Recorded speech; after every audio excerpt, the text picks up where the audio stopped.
ছাত্ৰ ছাত্ৰীসকল অসম মাধ্যম পাঠশালা 6 to 8 নতুন এটা ভিডিঅ'লৈ তোমালোকক স্বাগতম।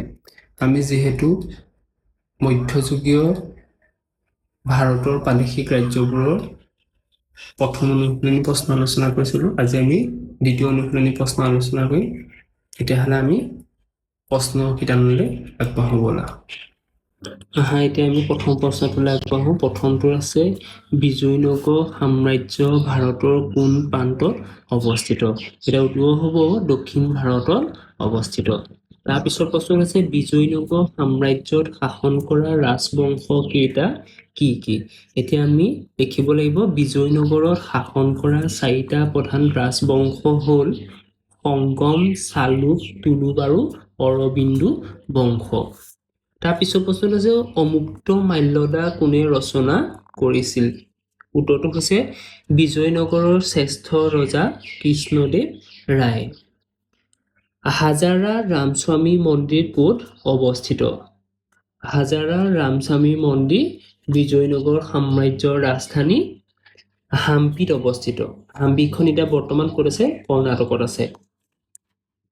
তাৰপিছত প্ৰশ্ন হৈছে গুলবৰ্গা কোনখন ৰাজ্যৰ ৰাজধানী আছিল? গুলবৰ্গা কোনখন ৰাজ্যৰ ৰাজধানী আছিল? বাহমনি ৰাজ্যৰ ৰাজধানী আছিল। এতিয়া আমি 2 নম্বৰ প্ৰশ্নলৈ যাওঁ। 2 নম্বৰ প্ৰশ্নটোত আছে কৃষ্ণদেৱ ৰায়ৰ ৰাজত্বকালত কেনেদৰে বিজয়নগৰ সাম্ৰাজ্য উন্নতিৰ শিখৰত উপনীত হৈছিল? তেওঁৰ উত্তৰটো আমি অলপ যেহেতু সমাজ বিজ্ঞানত অলপ সুকীয়াকৈ লিখিব লগা হয়, যেহেতু ইয়াত মানে আৰম্ভণিত অলপ লিখিব লগা হয়, সেয়েহে তোমালোকৰ সুবিধা অনুযায়ী মই এইটো লিখি দিছোঁ। কৃষ্ণদেৱ ৰায় বিজয়নগৰৰ আটাইতকৈ শক্তিশালী আৰু প্ৰতাপী ৰজা আছিল। তেওঁৰ দিনত সাম্ৰাজ্যখন নিম্নলিখিত কাৰণত উন্নতিৰ শিখৰত উঠিছিল। এতিয়া আমি তাৰ তলত চাব পইণ্ট দি লিখিছোঁ, 4টা দিছোঁ। প্ৰথমটো হৈছে কৃষিৰ উন্নতিৰ বাবে জলসিঞ্চনৰ ব্যৱস্থা কৰিছিল। 2 নম্বৰ হৈছে বিদেশী শক্তিৰ সৈতে সুসম্পৰ্ক স্থাপন কৰি বাণিজ্যৰ প্ৰসাৰ ঘটাইছিল।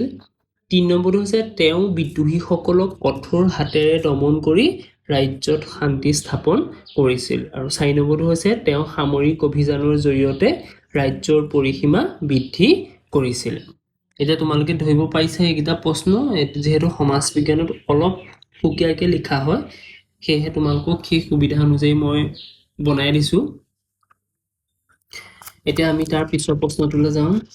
আমি 3 নম্বৰ প্ৰশ্নটোলৈ যাওঁ। ব্ৰাহ্মণীসকল কাৰ লগত আৰু কিয় সঘনাই সংঘাতত লিপ্ত হৈছিল? যিহেতু ইয়াত এতিয়া 2টা প্ৰশ্ন আছে একেলগে, সেয়েহে আমি তাক সুকীয়াকৈ লিখিব লাগিব, মানে আমি ব্ৰেকআপ চেঞ্জ কৰি লিখিব লাগিব।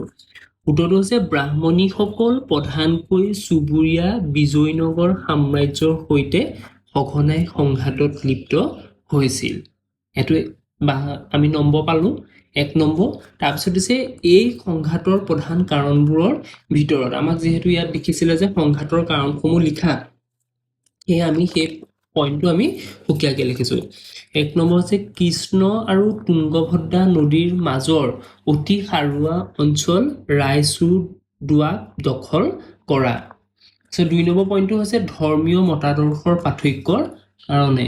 3 নম্বৰটো হৈছে কৃষ্ণ গোদাবৰী নদীৰ বদ্বীপ অঞ্চলৰ ওপৰত আধিপত্য বিস্তাৰ কৰিবলৈ ইত্যাদি। মানে আৰু বহুত লিখিব পাৰি, মই 3টাহে লিখি দিছোঁ, যিটো তোমালোকে 2টা লিখিলেও হ'ব বা পৰীক্ষাৰ নম্বৰটো চাই লিখিবা। 2 নম্বৰ অনুশীলনী আমি এতিয়া শেষৰটো প্ৰশ্নলৈ আগবাঢ়িছোঁ। আছে মহম্মদ গবন নামৰ বিষয়াজনক কাৰ অভিভাৱক হিচাপে আৰু কিয় ৰাজকাৰ্য পৰিচালনাৰ দায়িত্ব অৰ্পণ কৰা হৈছিল? এই প্ৰশ্নটোৰ ঠিক আগৰটোৰ দৰে 2টা প্ৰশ্ন আছে, মানে একেলগে আমি তাক পইণ্ট কৰি লিখিব লাগিব।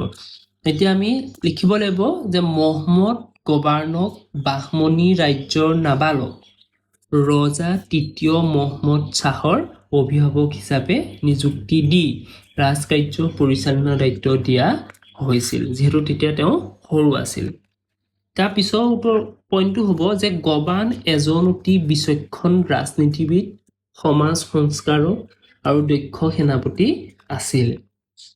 ৰজা কম বয়সীয়া হোৱাৰ বাবে ৰাজ্যত বিশৃংখলতা নহ'বলৈ আৰু প্ৰশাসনীয় কাম কাজ সুচাৰুৰূপে চলাবলৈ তেওঁক এই গুৰু দায়িত্ব অৰ্পণ কৰা হৈছিল। এতিয়া আমি দেখিলোঁ অনুশীলনী প্ৰশ্নকেইটা ইয়াতে ইমান সমাপ্ত হৈছে। সেই পিছৰ অনুশীলনী প্ৰশ্নখিনি মানে 3 নম্বৰ অনুশীলনীৰ প্ৰশ্নখিনি তোমালোকে পাবা।